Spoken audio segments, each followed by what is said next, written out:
in barca con me, periodo di vacanze veniva un mio cugino a Roma, il figlio della sorella più vecchia della mia mamma, e lui studiava e faceva studiare un prete.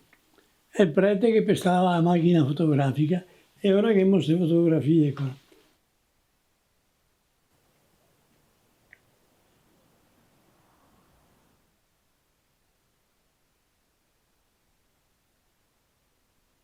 Imparare a fare il barcaro è un'arte straordinaria, una vita meravigliosa, aria e sole tutti i giorni. Ma poi era piova, tempesta, il ghiaccio, la nebbia. Poi noi eri proprio in mezzo alla natura.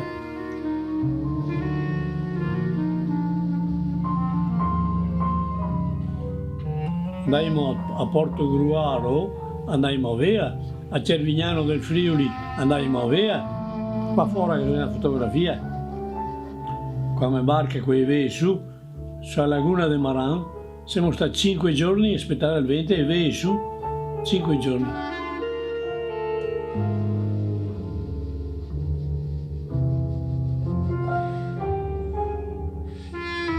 E Rodrigo tirare la mia barca e non vi era vento e tirava a peo secco vuol dire tirare la barca da Tissot.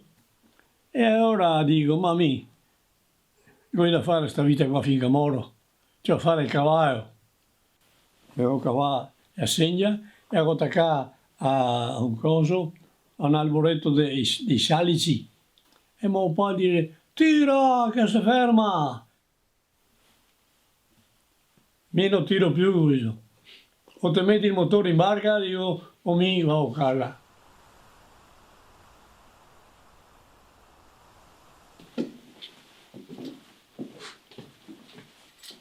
Ecco, sta qua ecco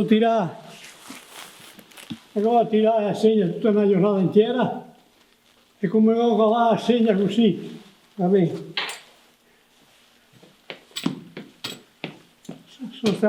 Sono stato a Orba più di un'ora, e a 15-16 anni.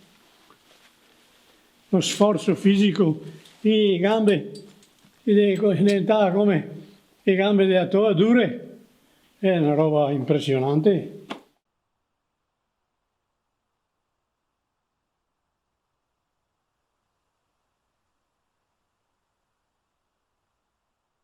Avevamo ancora tanta roba, ma non avevamo proprio l'idea del museo. Proprio.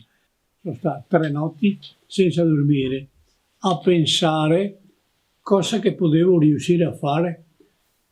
E ora che faccio a Franco Sandò, il bibliotecario, che adesso è in pensione, ciao Franco, con tutta questa roba a fare un museo.